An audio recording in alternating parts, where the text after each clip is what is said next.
Hello and welcome to the Fuel, Run, Recover podcast, where we are now in our third season of helping everyday runners fuel better, run smarter, and recover faster so you can reach your full performance potential. I'm your host, Stephanie Natchuk, dietitian, running coach, twin mom, and fellow runner too. As the owner of Stephanie Natchuk Performance Nutrition, I've spent over a decade helping runners learn to fuel their bodies better, unlock their best running performances, and establish healthier relationships with food and exercise.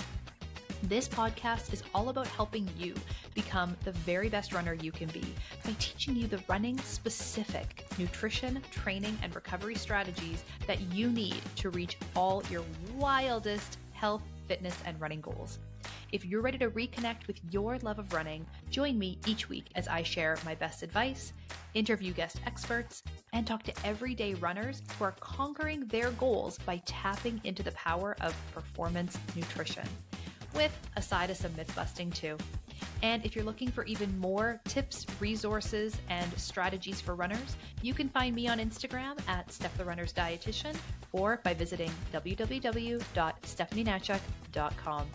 All right, let's dive into today's episode.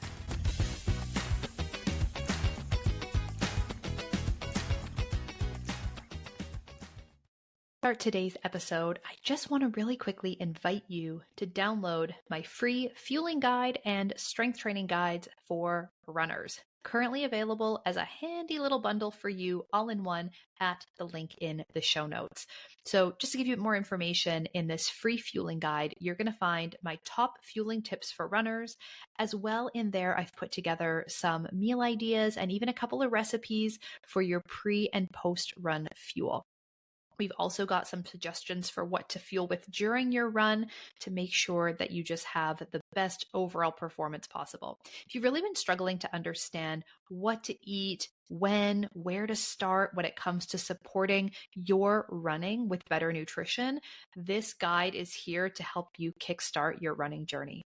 The other guide that I mentioned is my strength training guide for runners. We know that runners are notoriously bad at consistently getting their strength training in. So this guide includes both a PDF resource, it's got some tips, some guidelines, as well as a link to my series on YouTube where I walk you through all the exercises in this program, giving you some suggestions on proper form, how to modify if needed, how to progress things if needed. This is a really great beginner's guide to strength training for runners who want an effective but efficient full body workout that is going to support the key muscles and movements you need to run stronger and help stay injury free. So once again, both of these guides are available as a handy little bundle. So you just click on the link in the show notes, enter your email address once, and both of the free guides are going to get sent to your inbox right away. I really hope that you find these guides helpful and that they support you and your running goals in the most effective way possible. So without further ado, let's get into today's episode. All right. Hello, everyone, and welcome back to the Fuel, Run, Recover podcast, season 3. Today marks episode 1 of season 3, and I'm really excited for today's topic. I thought it just made perfect sense with being, a new year. We're still pretty close to the beginning of the year. You'll be hearing this episode at the beginning of February. And just to kind of like kick things off with, a little bit of a fresh start, we'll call it, and the energy that a lot of us are bringing into the new year, which is around goal setting. Now, you may have already gone through the process of setting some goals for yourself for this year. Maybe you've already got some races on the calendar, so you already kind of know what you're looking to achieve or what your timeline might be for some of your goals. But I still think that this episode is going to have a tremendous amount of value for you because it will help you to maybe go back a step or a couple of steps and make sure that you are creating an action plan around your goal that is going to dramatically improve your chances of success. So today we are talking all things goal setting for you as a runner. And this is going to be specific to like running performances, races, race times, etc., but also just like in daily life, in what you want to achieve in general, looking at how we approach the practice of setting goals for ourselves and what are some of the things that we maybe can do differently to increase our chances of being successful. So welcome back. I am so excited you're here. Season 3 is going to be so amazing. I've already got so many great episodes in the vault ready to go, and I just can't wait to share them all with you. So let's go ahead and dive into our conversation today, which is all about goal setting. So if you're like me, then you probably are already a fairly goal-oriented person as a runner. And I just find a lot of runners are. We do tend to be a disciplined, motivated, driven group of people. And so goal setting can come very naturally to us. But what we want to make sure we're doing as runners is setting goals that, are achievable, are meaningful to us, are going to motivate us in the right way, and set goals that are going to provide direction for how we eat, train, etc., to get where we want to go. So it's not that like we need to have goals to motivate us to run. It's not like the goal is, okay, I want to just run 3 days a week and just be consistent with running in general. If someone is getting into the sport of running, maybe isn't a runner right now, maybe you're listening to this episode as a non-runner who wants to become a runner and you're wanting to learn about goal setting as a runner, then, obviously that piece is going to be very, very important for you for just, the consistency and just setting goals of running a certain number of days per week and the frequency. But if you're already a very established runner who's already running 4, 5, 6 days a week all the time, those types of goals, you don't need those types of goals just to boost your motivation to run because it's already such a habitual part of your life. The same way most of us don't set a goal in the new year of like brushing our teeth in the morning because you just do that anyway. But setting goals and having them be the right goals for you and following that SMART goal structure, which we'll talk about, is what can just provide the roadmap for your training. And I really like to think about our goals as being part of this roadmap to success. I personally find goal setting really helpful for allowing me to create that. And this is the same way that I like to work with clients, is figuring out, okay, what do we want to achieve? What's our goal? But then being able to break that goal down into those key action steps, those things that build up over time to get us there. So if we know where we want to go, what we want to achieve, then here are those steps that we need to take. And that's how we create this roadmap to success. And it might be really small things. And I'll obviously be diving into more specific, details and examples along the way. But let's say that as we're talking, I'm talking through what a runner wants to accomplish and we're talking nutrition. It comes to be that protein is something we want to focus on, right? And maybe that's a goal that you have, is to eat more protein, get more protein in your diet. For many reasons, that's a great goal. But we can't just say, well, I want to eat more protein.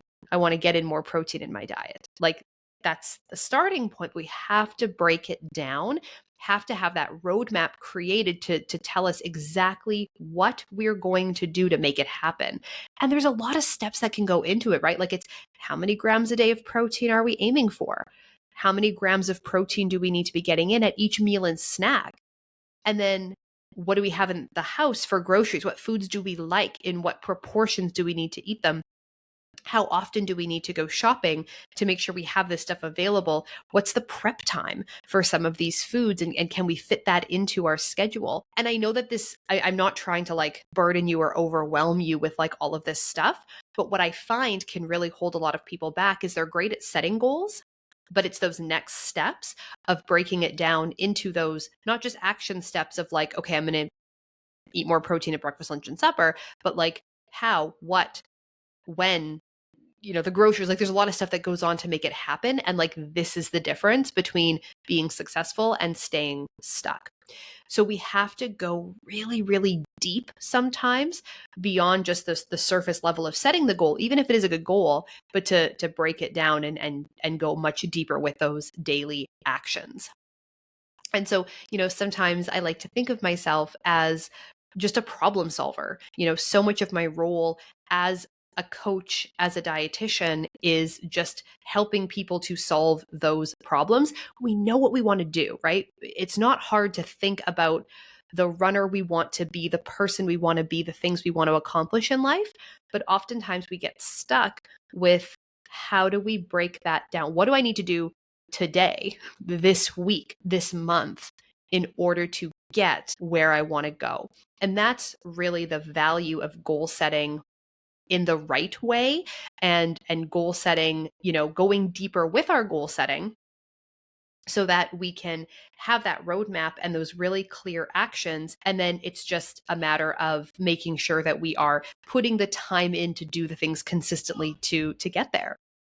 So in this episode today, we are going to talk about, goal setting, why it's important, why it's a good thing, breaking down this concept of SMART goals, again, as a runner, and maybe as someone who is already running very consistently. How do we go about setting SMART goals so that, again, we have a higher chance of achieving them? I'm going to share some surprising statistics about goal setting and how we can, again, boost our chances of success, different types of goals that we can set, as well as some of the common mistakes that I see runners making. So in terms of the importance of goal setting, again, as a runner, you probably are already a fairly motivated, disciplined individual. Maybe that's a bit of maybe to an extreme at times. So I don't think that we always need to have a goal, but I do think that it helps us to maintain focus and consistency, and really stops us from maybe like chasing our tail a little bit with like new trends, new fads, new things that are happening in the running world. Like if we can stay very focused and spend that time reflecting on our personal goals, our motivation behind that goal, right? You hear it all the time, your why. What is your why? And if we can really kind of delve into what that is for us and what's our motivation behind doing setting certain goals, doing these things, it really helps us to clear out the shiny object syndrome that we can get when we're just seeing so many things out there that we could be doing, so many trends out there that we could be hopping on. If we have a goal of, following a specific training plan, we've got a goal race coming up, and that then we're not going to get sucked into maybe doing something like a run streak for the month. If maybe we're an injury prone runner and we've gotten hurt before doing that, and we have a training plan that we've, gotten just for us and it's working well, when we see all of our running friends that are part of a run club doing this run streak or something, it can stop us. It's like, okay, no, that's not my goal. My goal is this, and I have a strong why behind that goal. And it's going to help us to maintain focus and consistency and working towards the things that we want to achieve. If we end up getting kind of sucked into every trend, into every fad, we can be doing a lot, but maybe not getting anywhere in a way that's meaningful for us. And this can lead to a lot of burnout and just like, what is the point of all of this? So it can serve a really important purpose. And like I said, I always like to visualize goal setting as a roadmap, right? If we know where we want to go, we know what we want to achieve, it's pretty simple a lot of the time to break down those things into the action steps, and how, we kind of build up those action steps over time to get us where we want to go. And we can also set goals that kind of layer on top of each other over time. Maybe we've got some like really big things that we want to achieve, like a Boston qualifying time as a new runner, right? And we know that it's going to take us years of dedication and training and consistency to get to the point where we can run a BQ. But if we are, again, creating that roadmap of those small incremental goals along the way that are going to layer on top of each other over time, it's really nice when we are in a tough spot to look back at how far we've come. We're going to have those tough days, weeks, months, times in our lives when we're lacking motivation, times when we are maybe starting over after an injury or after having kids or something like that, where it's so nice to be able to look back and see how much we've accomplished, and just to be able to layer up those accomplishments over time. So, it can keep running enjoyable to a degree, right? If we are setting goals in the right way, making them very meaningful to us, which then is going to help us stay focused and consistent. But I do think that as people, if you're listening to this as someone who is already a very dedicated, consistent runner, we want to balance goal setting with also sometimes giving ourselves some breaks from having goals. So like between race seasons, after we've just finished up a big goal event, I think it's really valuable to give us a little bit of time away from structured training and goal setting. We don't want to, be like sitting at the airport on the flight home from our goal race. We're like still wearing our medal or something, and we're like signing up for the next one. And it's coming up in 3 months. Like there's so much value for us mentally and physically to just like kind of have a break sometimes. Now, of course, there are some runners who pretty much only run consistently when they have a race on the calendar. So it's like that's what's lighting the fire under you to actually run. And you're signing up for this race for whatever reason. But if you really think about it, you're not enjoying the process of training. It's like, okay, now the race is on the calendar. I have to run, and it's time to like really, crunch time, jack up the miles, whatever. And maybe you are finding yourself like burnt out, injured from just kind of always doing too much too quickly. And so we need that off season. But at the same time, we want to maintain some base volume and some consistency with running throughout the year, even just running like 2 or 3 days a week all throughout the year, so that then there's not so much pressure just for that short time to do all of this running and then maybe not enjoy it. You might enjoy running more if you had other goals aside from just the races throughout the year. So I guess what I'm saying is that this is very nuanced. This whole topic of like setting goals, good or bad, or always having a goal, good or bad. What are the pros and cons of goal setting? It depends a lot on you as a runner, who you are, how much experience you have, what your struggles are in the world of running and fitness, right? Like, is it consistency with running, or is it that you kind of maybe run too much sometimes, right? There's a huge difference in how we approach things. So as you're listening to this episode, I really want you to take from this what feels good and relevant and important to you, but also understand that there are lots of different kinds of people out there, lots of different kinds of runners who have all kinds of different struggles. And so some of this may not apply to your specific situation, but there's hopefully a lot in here that will. So all that to say that how we go about setting our goals is really important.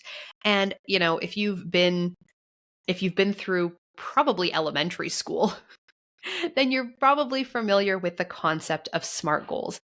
And I know sometimes that when we start talking about SMART goal setting, and I'm probably guilty of this too, my eyes can glaze over a little bit. And well, SMART goals again, like we know about the SMART goals, but do it. I don't just like brush it off because okay, yeah, fine. Like sit down and go through this process. Like slow down, reflect, and actually take the time to make sure that we're following this SMART goal process, because it can be so helpful again for making sure the roadmap that we create from this is going to get you where you want to go. If we're missing a bunch of steps, or a bunch of these steps don't make sense with what you want to achieve, well, now this roadmap might be taking us in the totally wrong direction. So for anybody who may not be familiar with SMART goals, the S stands for specific, the M is for measurable, the A is for achievable, the R is for relevant. The R can also stand for realistic, but I feel like achievable versus realistic are kind of the same thing. And T is for time bound. So having a timeline to achieve our goal. So these are the things that we want our goal to have in order for it to be well kind of versed, well fleshed out, so that we then have a roadmap that we can create that makes sense. Otherwise, for example, if our goal is not specific, say our goal is just, I want to get faster, or I want to get stronger, or I want to lose weight, or I want to eat better, or I want to drink more water, or like, something like that, very vague, then how do we get there, right? Like, what are the action steps that we take to lose weight?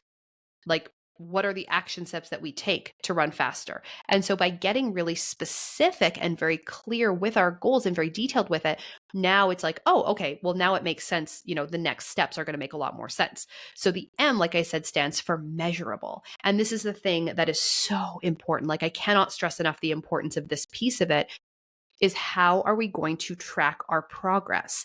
Because if we have a goal, but we don't have a way of monitoring and measuring and tracking what we're doing and looking at that progress, how do we know if we're getting closer? Especially for long-term goals, right? Like if we're talking about goals that are going to take us months to years, how do we know where we're at if we don't have a way of tracking our progress? Now, of course, the important thing is the way that we're measuring or the thing that we're measuring has to make sense with what the goal is.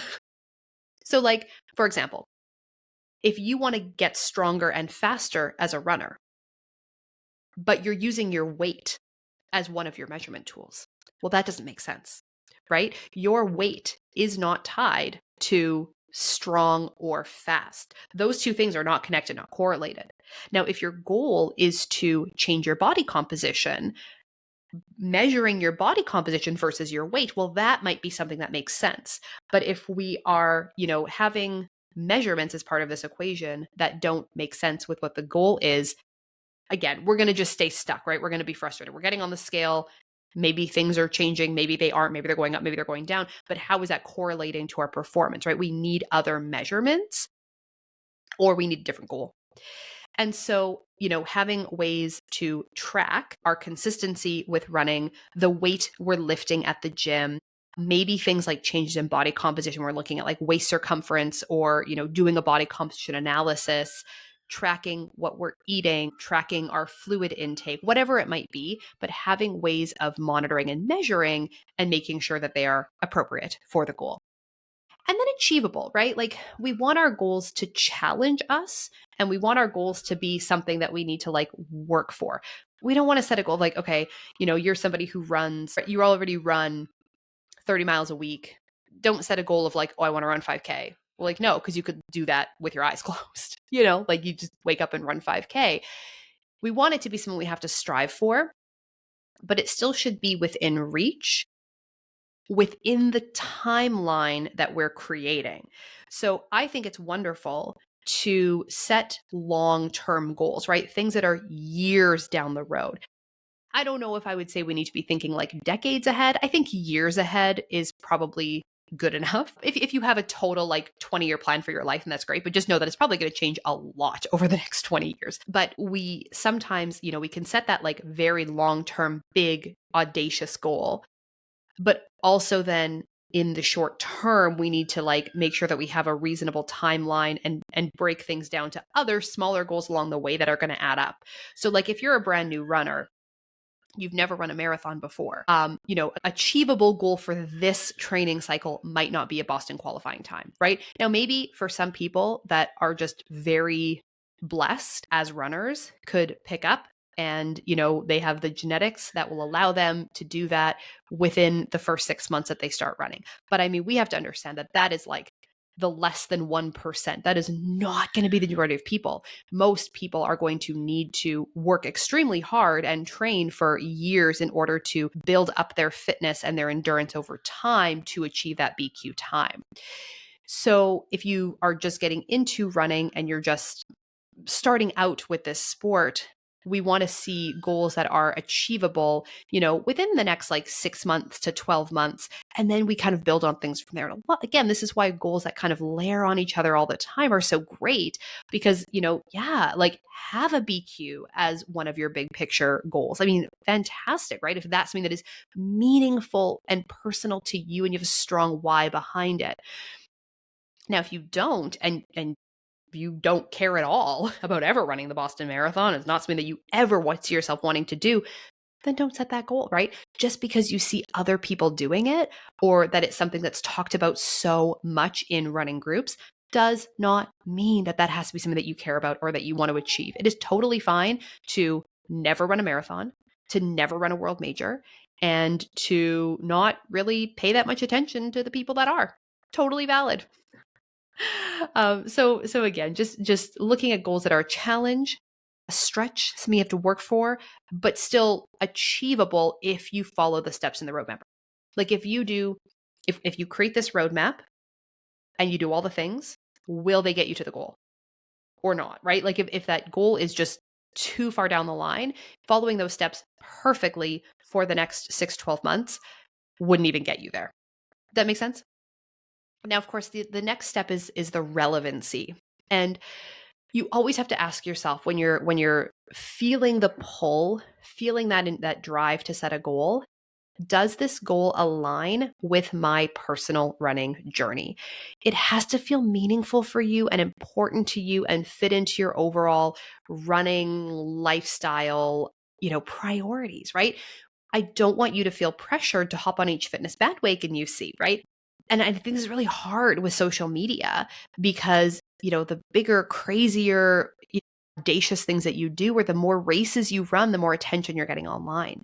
And so to say, okay, like I want to run 100-mile race, like, do you?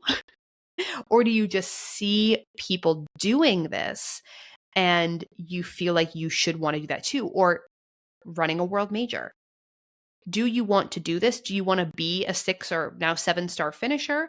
Or do you just see other people doing this, but really you don't love marathon running that much that to be, kind of constantly in that marathon training cycle for the next probably 10 years, maybe even 15 years realistically, is going to be something that you really want to do? Like, are you going to be motivated enough over the next decade in order to finish all of these world majors? Or does it just feel like something you should do because you see other people doing it and it's not really that meaningful? So just spend some time reflecting on your why. What is the why behind the goal that you're setting out to do, and just making sure that it makes sense for you. Maybe you enjoy 5Ks and 10Ks. And like maybe you want to get faster at running 5Ks and 10Ks, but maybe you don't. And that's fine too.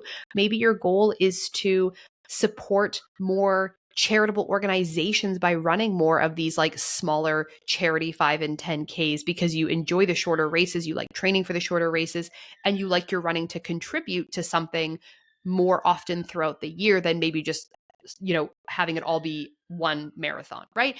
There is absolutely no right or wrong way to be a runner who races. I just want you to make sure that whatever you're trying to do is something that you're really going to love enough that you see it all the way through. And then, of course, the goal has to be time bound, right? We need to have a timeline for the goal. And I think that like runners, we tend to have this part kind of down pat because like registering for a race, we're automatically time bound to our goal, right? Like they're not going to move the race just because you're not ready. So we, need to make sure though that our timeline and our goal align. So like if we have a goal, maybe a finishing time goal for this particular race, is that going to align with what we want to accomplish? So do we have enough time to achieve the goal that we have for this event? Or do we maybe need to be thinking about like the next event or even the event after that? What makes sense in terms of a timeline? Like if you're about to run your first marathon this year, then having a finish time that is quite lofty maybe isn't the best idea because it is your first marathon. Maybe your second or third marathon, we can start to talk about setting some time goals and that sort of thing. But for your first one, just completing it is a huge, huge accomplishment. So when it comes to types of running goals, there are some different types of goals. And I think it's important to understand this as well. If we follow the steps of breaking down SMART goals, right? That's the specific, measurable, achievable, relevant, and time bound. Our goals are going to become much more clear, much more actionable. And again, that roadmap for our success gets a lot easier. But we can also talk about how there are different types of goals that we can set. And you might be someone that's used to setting goals that are a bit random, right? Like you choose something you want to accomplish and you either do it or you don't. But there are actually different types of goals that you can create for yourself and choose, and having the right kind of goal or the right combination of goals for like where you're at right now can make a huge difference in whether or not you're successful. So the first type of goal that we can set is an outcome goal. And outcome goals are generally, again, in our running world here, are generally goals that are based on like a specific achievement. So it could be finishing a race, it could be finishing a race with a specific time, a PR. It's really about that like end result or big picture. Now, outcome goals, I think, are good and have a lot of value for us as runners. They can be very motivating. They can, obviously be like layered into our overall big picture plan for our life, for our training. But the challenge with outcome goals is there's so many other factors, right? Like say you want to have a top 10 finish in your age group in a race. Well, it really depends on the other runners that are out there on the course that day and how their day is going, right? How many other runners are in your age group, how prepared they are, what the race day conditions are like. I mean, you can't control other people and how they do compared to you. Weather, flights, delays, getting sick, like other factors, right? There's so many other things that can influence an outcome goal that I really don't want you to have outcome goals be the only thing that you have in your life, because there's just so many things that are beyond our control. It can end up feeling really disappointing and discouraging. So the next type of goals that we can talk about here are our process goals. Now, of course, as a coach, I'm probably not alone in this, but like process goals are really, a lot of the bread and butter of coaching, because process goals are, kind of focusing on the day-to-day tasks, right? Those weekly habits that are going to build on each other over time, right? It's like the things that we want to do on an ongoing basis. They're a little bit more action specific and break down into specific things that we have a bit more control over versus an outcome goal, which is the big picture outcome. So really, like, we're taking our outcome goal and we're translating that into process goals that we then have the ability to do on an ongoing basis, right? Because, getting a PR or placing in a race or something like that isn't a specific action, right? It's a summary of actions and things that are building up over a long period of time. So for example, a process goal might be doing your strength training 2 or 3 times a week. It might be practicing your race day nutrition during long runs, right? Training your gut. If our goal is a certain PR, but we know that our nutrition is going to be a huge part of that on race day, break that down into a process goal of saying, okay, well, I am going to, practice my nutrition and hydration strategy during my long runs for this training cycle. And that's going to get me closer to achieving my outcome goal. Maybe it's slowing down on your easy runs. Maybe it's getting more sleep, right? Now, the thing is, I love process goals, but as I mentioned before, we often need to dive a little bit deeper. Like, having a process goal is a really good start, and it's a really good place to begin our journey of taking action towards our goals. But they need to often be broken down on a more almost microscopic level, because where people get stuck is they've set a process goal and they're maybe feeling really good about the fact that it wasn't an outcome goal, it was a process goal. But then it's like, I actually don't know how to break this down into those action steps. So let's go back to the example that we talked about before about eating more protein, right? Eating more protein is a process goal, right? My goal is to eat more protein. It's not a SMART goal, right? There's some work we could do around turning this into a SMART goal, which would give us more clarity on specifically what we're going to do. But we need to go deeper with this goal in order to really get clear about what we need to be doing on a daily basis, right? So the first thing we need to do was say, eat more protein. Okay. Well, how many more grams of protein compared to what we're doing right now, right? What is our goal for total grams of protein over the course of the day? Okay, we can establish that. That's easy. How many grams of protein do we need per meal, right? How are we going to space out that protein over the course of the day? Because we're probably not going to sit down and eat 120 grams or 150 grams of protein all at once, or hopefully we're not going to do that. So how many grams of protein are we going to have per meal? What foods have that protein that we need? And what portions of those foods do we want to plan to eat? Now, where are we going to get these foods, right? Probably have to go to the grocery store, maybe order something online or whatever. But then right? So the action steps that we now have to take for this week are not just eat more protein. It's like, okay, well, you know what? Today I have to make my grocery list and I have to place an order for protein powder and go buy black beans and eggs and chicken and Greek yogurt at the grocery store. Then I have to decide what am I going to do with these foods, because we, usually aren't just opening up the can of beans and just eating them out of the can. Again, maybe you are, but a lot of us aren't. What are we doing with the chicken, right? We have to prepare these foods in some way, especially if we want to enjoy our meals and have them be something that is going to be sustainable for us.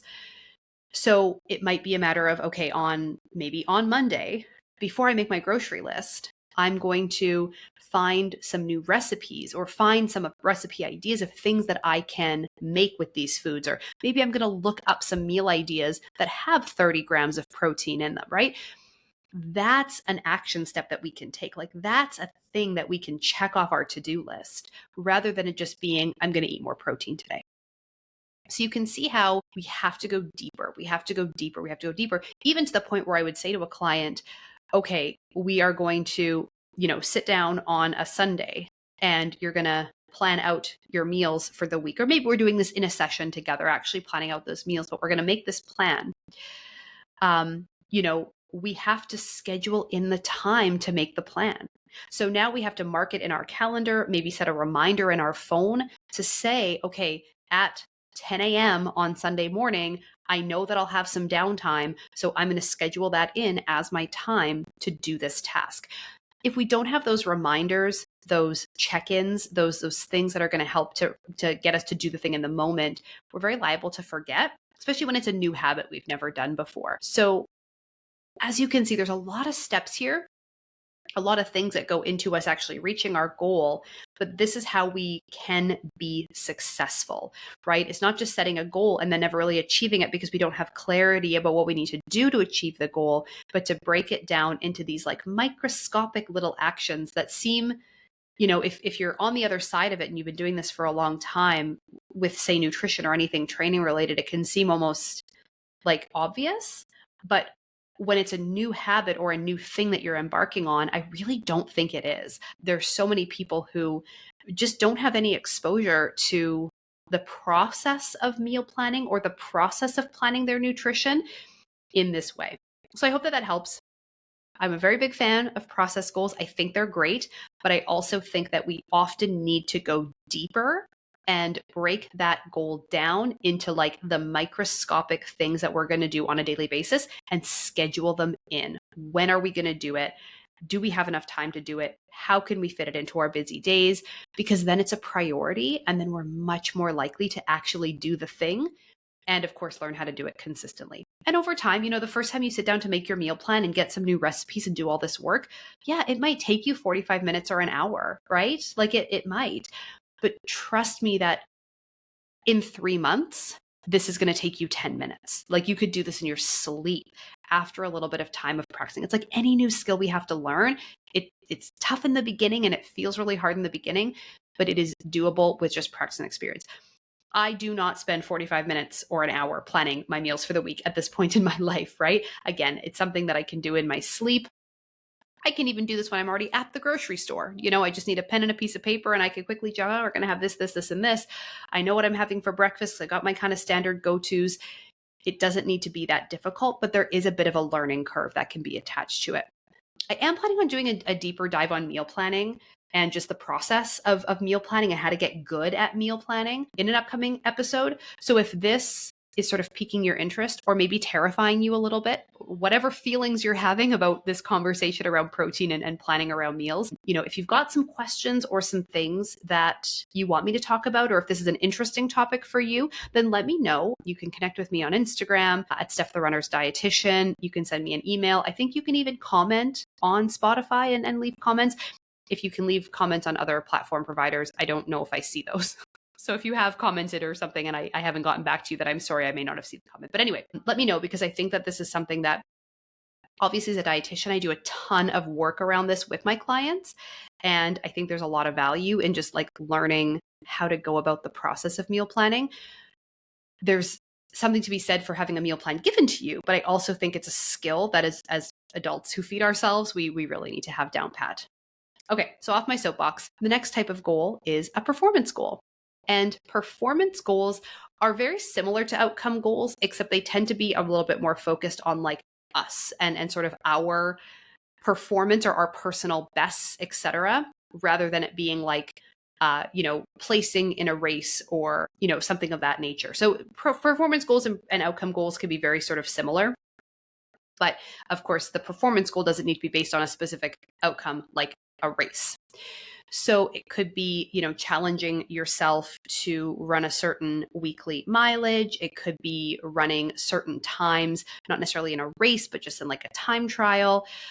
Again, we want to include performance goals sometimes along the way with our training, especially if we don't race very often. Like if you're a marathoner who might be racing like, once a year or once every 18 months, then to kind of have some performance goals in the meantime, I think is really helpful. And they're less focused on those outcomes. So they are something that we can kind of break down into action steps and control, and can keep us motivated for kind of in between those big outcome goal training cycles.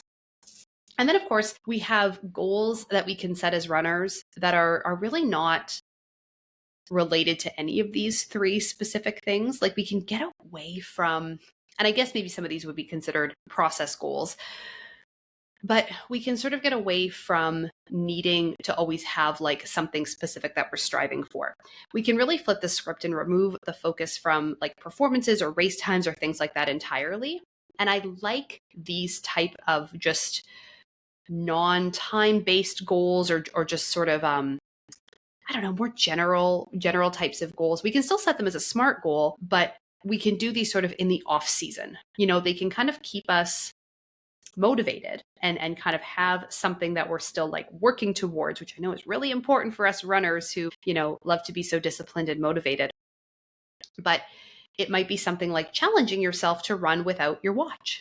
Maybe for the next 3 weeks after your race, you are leaving your watch at home and you're running without your watch for this next 3-week block of time, right?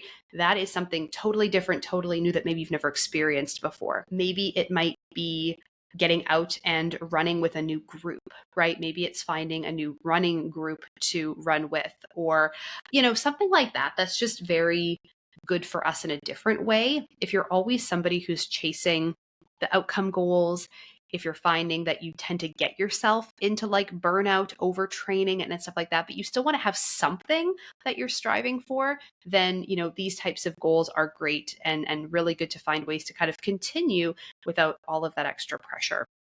So like I said, I think that layering these together and sort of combining these different strategies is great for just having an overall good approach to goal setting. Yes, a smart goal setting approach, but just a good approach overall. So, maybe we have an outcome goal that is a PR at a specific race. But then we have to break that down into the process goals that might be, working with a coach to get us a training plan that specifically is made around helping us achieve that goal. Not skipping tempo runs, right? If we want to get faster, we have to do the work. Keeping our easy days easy. It might have nutrition goals or recovery goals that are part of that. That again, we want to break down, do that really, really deep dive into how we turn those process goals into those mini action steps, those things that we're going to do on a daily consistent basis to add up over time. Everything from putting the strength training into our calendar, not just a hope and a dream that we're going to get it done, but actually putting it in the calendar, setting reminders for ourselves, getting together with a friend to do their strength training if need be, going to a class, hiring a personal trainer, whatever it takes for us to be consistent with it and doing that on a regular basis. And then, of course, for performance goal, it might be on the day of the race, sticking to that fueling and hydration plan, or getting out there and having 1 or 2 of those easy runs per week be tech free, right? Leaving our watch at home, not having Strava recording us, not thinking about pace for some of those runs that are supposed to be legitimately easy, right? We all know how long it takes us to run from here to, a certain corner and back. And if we run it in 32 minutes or 33 minutes or 35 minutes, like, so what? Especially for those easy runs. So to just get rid of the tech sometimes and, just run for fun is so great sometimes for just not being so tied to our paces. So this way, yes, we have this race goal in our minds, but we're also like building good habits that long-term are just going to set us up for more success as runners without maybe all the burnout that we can experience. All right. So a couple of big, I'll say sort of missteps that people can make when it comes to goal setting. What I see a lot with runners is sort of vague goals that aren't breakdownable. How can you tell it's the end of the day as I'm recording this? Setting goals that are a bit vague, like say eat more protein, that we really need to like peel back those layers and really do that deep dive on figuring out like, okay, what does that mean? Or I want to get faster, right? Like, what does that mean? At what race distance? What is stopping you from being your fastest self right now? And just unlocking a lot of that, uncovering a lot of that. So setting goals that are too vague and not using that SMART framework, or setting goals that ultimately aren't realistic based on your life circumstances right now. And I can give a lot of examples of this, of like, people maybe postpartum rushing to get back to a level of fitness or a volume that maybe is no longer realistic, or is a huge stretch and requires a ton of sacrifice that may not make sense now that you've got children in your life. So following that SMART framework can really stop you from a lot of those missteps. And also, we don't want to focus only on the outcome-based goals, right? We don't only want everything in our lives to revolve around those PRs. We want a lot of what we're doing to also be based on process goals, enjoyment goals, and things like that. It doesn't always have to be laser focused on better performance, because I do think that there's just a point where we're going to burn out. The other thing that we haven't talked about yet in this episode that is also really important is knowing when we need to make adjustments to our goals, right? Life happens, setbacks happen, right? Especially with big picture, long-term goals, there's going to be setbacks and there's going to be things along the way that come up. And so we have to know, and there's definitely, I'll say, just a bit of wisdom that goes into this, knowing when do we need to just dial in the discipline on reaching our goal, and when do we need to adjust the goal. And no one can tell you the answer to this. Like, no one can sit here and say, okay, well, in this scenario or that scenario, you do this, you do that. I think it all comes down to like you and your why and your motivation, and needing to ultimately look after yourself at the end of the day, right? Like, if you have been gunning for a specific PR at a certain race, and it's just like you're getting hurt, you're getting sick, your family life is suffering, your work life is suffering because of you being so focused on this goal. Well, is this goal still like a healthy thing for you to try to achieve at this time? Not that you can't come back to it, but maybe it's just not what we need right now. We need to adjust things. Is it that you have the time, the resources, you've got there's nothing stopping you from doing it. You're just struggling a little bit with some temporary lack of motivation. Maybe we just need to get back on track with a little bit of discipline, or maybe have some better planning tools, right? Sometimes it's not that we don't want to do the things that we set out to do, but it's that we haven't created that specific action plan around doing the things. Like I said, getting really detailed with it, of like the time of day, what do we need to do to make it happen? Getting out the door for an early morning workout, putting your clothes out the night before, setting your intention that you're going to do the thing. There's a lot that can go into it, and it can feel like a lot. Sometimes it can feel overwhelming, but with practice and with time, it just becomes more habitual. All right. So how do we stay on track? And this is a piece for me that we cannot skip over. We cannot gloss over, because we've done so much work at this point in time, right? If you're listening to this podcast episode and maybe you're kind of following along a little bit and maybe writing some goals for yourself, and you're getting to the point now where it's like, okay, well, I've made the goal. It's a SMART goal. It's a really good goal. I've broken it down to the action steps. Like I'm good to go, right? Almost. We're almost there. The next thing we have to do is have a way to track our progress and keep on top of these action steps that we want to do. And the reason I think this is so important and so impactful is because we can then reflect on our consistency. We can reflect on how things are going along the way, and then we can make adjustments.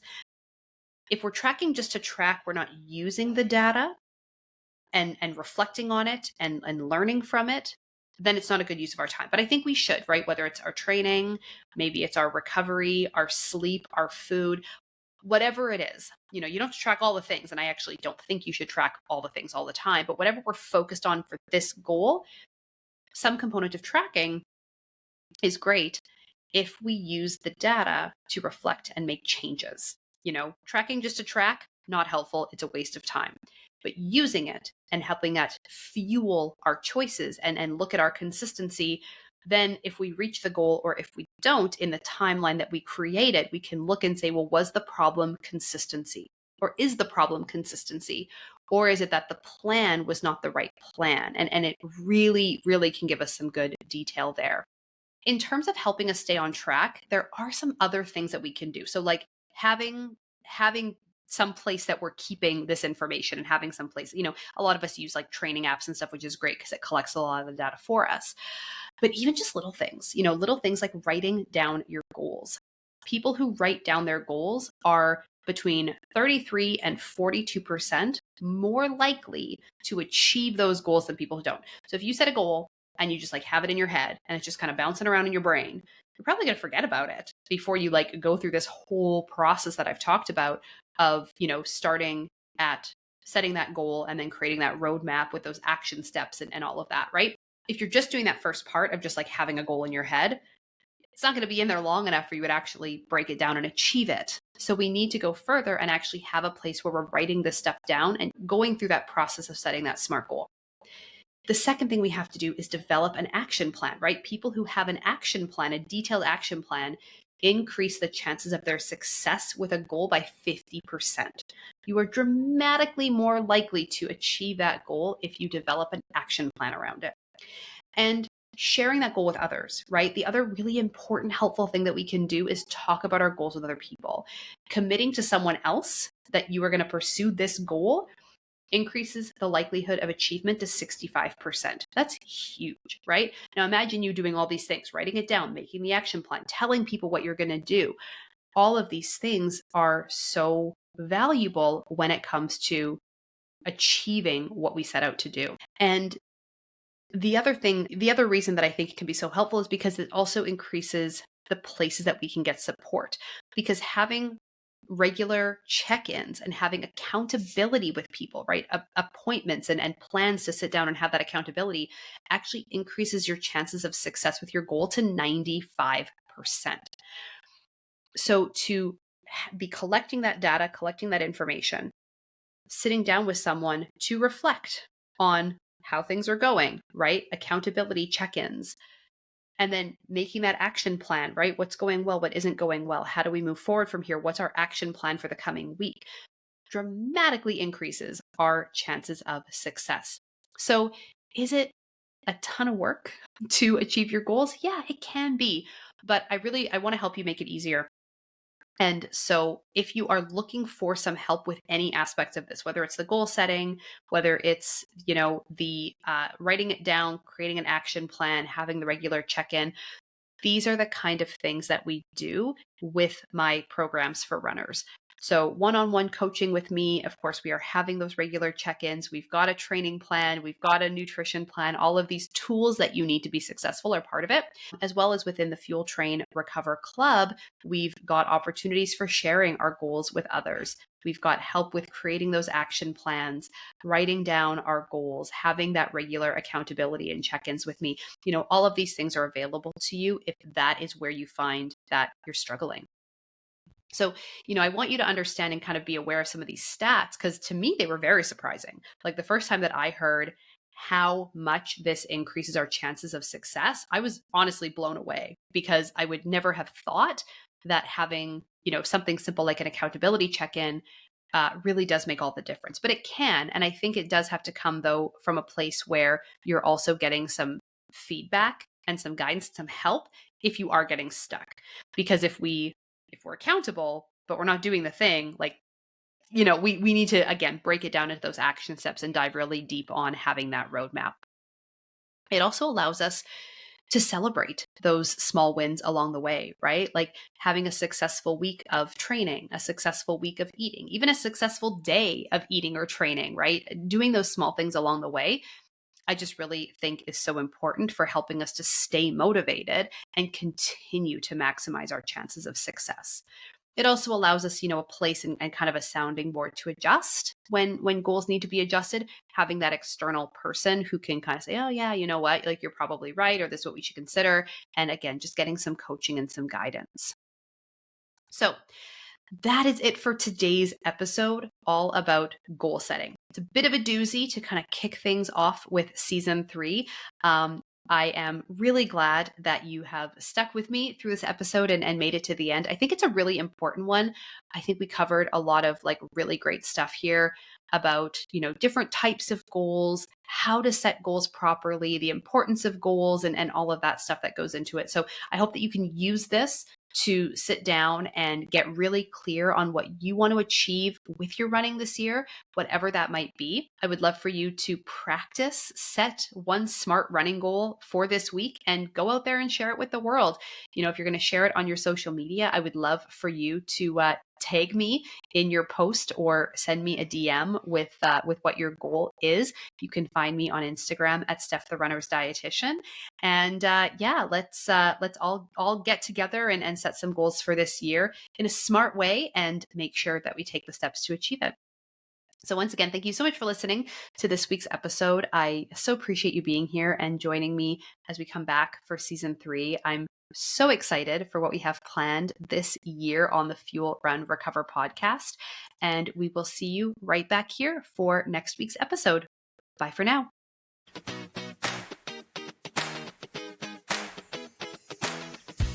The information on this podcast is for educational purposes only and is not to be used or relied upon for diagnosis or treatment of any health condition. This information does not create a client-practitioner relationship and should not be used as a substitute for professional medical advice.